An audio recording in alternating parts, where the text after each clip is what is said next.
everybody, welcome to BrickVault. Today we've got a Lego Lord of the Rings minifigure collection to review for you. This is every single Lego elf minifigure ever made.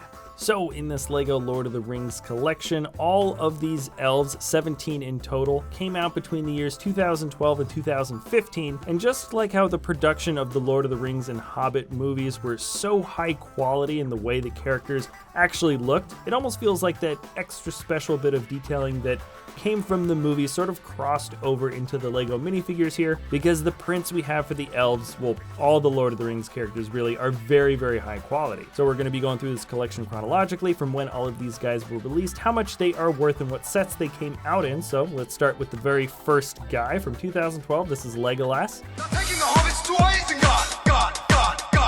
Not taking the Hobbit's toys and God. And this is the detailing that most people will recognize him from the Fellowship of the Rings or Lord of the Rings trilogy. He appeared in the pirate ship ambush set as well as the Mines of Moria, and he's wearing a pretty basic looking tunic. Kind of reminds me of maybe a close looking Link minifigure, not quite. He's got a couple of expressions, both of which match up pretty well, and he is an $8 fig. That elf hairpiece gets used quite a lot throughout this collection, and you can see it on this very next guy, Haldir. He came from the Battle of Helm's Deep set, and he's the second most expensive fig from this collection, being $19 brand new. Now I'm going to be showing the backs of all of these minifigs as they rotate around, because they really did not skip out on any of the detail, even though this is covered up by a cape. Normally I don't really care if there's no printing on the back of a character like this, but they didn't spare any kind of detailing you can see. There's a lot of fun, sleek, sort of ornate looking lines on this guy, and you'll notice that throughout this collection that's pretty common, but not for this next elf here. This is basically just a Mirkwood elf guard with a hood, came from a Polybag, and his detailing shows off sort of a pretty basic look for a tunic. Maybe a little bit more clean cut than we got from the original Legolas. And this is essentially sort of like an army builder kind of guy if you wanted to set up a Lord of the Rings battle scene. He is a $7 fig brand new, and this next minifigure is the most rare, Elrond, or at least this version of him. He came out in a special Polybag, and a new version of this guy is $24.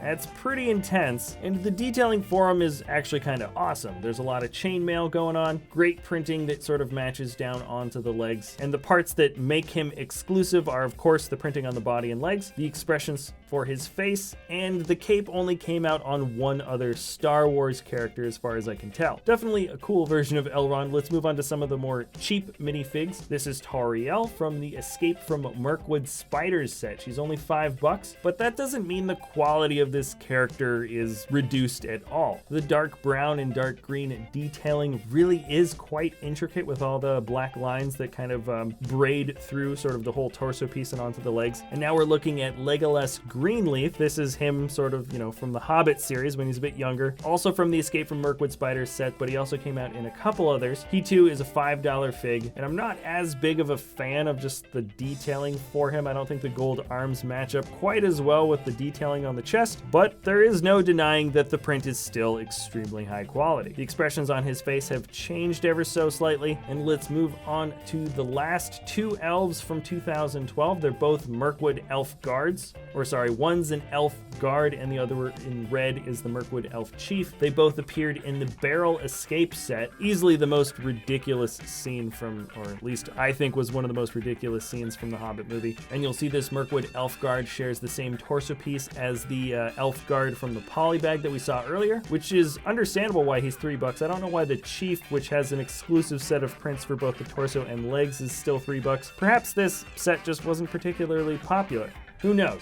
I still think that the expressions and the prints for these guys are pretty darn decent. And let's move on to 2013, where you can get a much cheaper version of Elrond if you wanted the character. He's from the Council of Elrond set. Granted, the printing for him is completely different. He's a bit more casual, not in his battle gear. He's got an exclusive head mold, which is awesome, or sort of ear, hair, head mold with the band that kind of goes in the front. I'd say it's one of the highest quality molded pieces that comes out for the elf collection, and this is one of the only guys that has a double colored cape in basically all of LEGO minifigs. The only other minifig I can think of right now off the top of my head that has a two-colored cape is Lando from the Cloud City set, which is like a $200 minifig. So I'm surprised to see that so many exclusive parts come out on one guy in this one set, and he's just a $5 fig. He's probably my favorite fig from this collection, in fact. And Arwen is definitely in my top 3 for sure as well. She also came out in this set. We don't get a ton of dress prints on this particular type of minifig build where we have the sloped piece that make up the legs, and it looks really, really good on this character. She too has an exclusive head mold, and of course exclusive expressions and stuff like that. She's a $9 fig. But let's get out of Lord of the Rings, go back to Mirkwood. Here is an elf archer. He appeared in the Mirkwood elf army set, as well as a Desolation of Smog promo, and his detailing here is a little bit more ornate for sure. Those dots that go along the top are in fact reflective gold print, and the expression for him is pretty nice. Now with this next guy, also from this same set, Thranduil, I hope I said that right. Sorry, I don't know the name of this character that well, but anyways, he's got the craziest mold for sure. His crown looks awesome. I mean, it's crazy spiky, and he's got the long hair. I don't know how well you could sort of use this head mold on another character. It seems super, super specific, and all that reflective silver and gold sort of mesh that goes along the front is indeed printed onto the back, which is always a really nice touch. He is a $7 minifig, and also, once again, from the same set is another Mirkwood elf archer again, this time without a hood and has some sort of light brown hair, the same mold that we've been seeing all over. This fig too is $5, and moving up to 2014, the Attack on Lake Town set had another Tariel. The print for her body has changed, though the hairpiece and face remains the same. I like the lighter green. I think this actually just looks better aesthetically as a print as opposed to a lot of the dark green we've been seeing decently well onto the brown legs. And this is a series of prints that I think actually could work pretty well for a custom Link minifigure. She is a $4 fig, and something tells me that Galadriel is going to be a fan favorite. She appeared in the Witch King battle set. She's just $7, and here you can see the mold for her hair is in blonde, but it's the exact mold that we did get from Elrond earlier. It's just the color combination has changed. Still makes it an exclusive mold though, and the printing that goes down her gown is awesome. She's got a sequin cape which matches up, but probably my favorite part about the character is her alternate expression. That part of the movie actually kind of freaked me out when I was a bit younger. Well, maybe not from the particular scene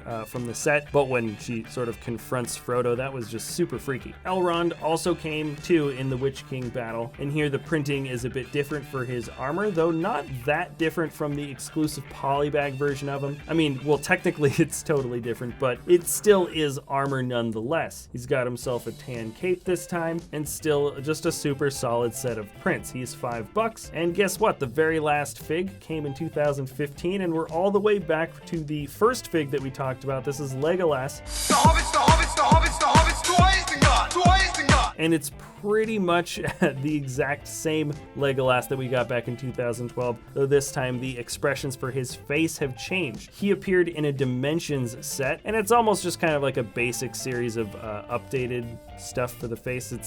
It's like one expression has changed a bit while the other one is almost exactly the same. Because it's a Dimensions set that he came out in, most of the figs that came out from these series are pretty darn cheap. He's a $2 fig, being the cheapest one from the collection, and guess what? That is the entire collection for all the different elf minifigs from Lord of the Rings, I should say. And these characters are just so well detailed. I just love collecting all the different Lord of the Rings minifigs, because even the sort of like more simple versions of the characters are still incredibly high quality, and they're very, very useful for creating any kind of fantasy custom minifigs down the line. And they're definitely very useful for making sort of fantasy custom minifigures down the line if that's something you're into. And at the end of the episode, I usually like to say what elf minifigure I would like to add if I had one more to give to the collection, and it would definitely be this guy. This would be the elf I would add to the collection. All right, that is it for this episode, everybody. Thanks a lot for watching. We do a ton of Lego minifigure collecting, so if you want to see more of these kinds of deep dives into Lego collections, there are a ton linked in the description below. And anyways, that's it for this episode. So thanks a lot for watching, and we'll see you next time at BrickVault.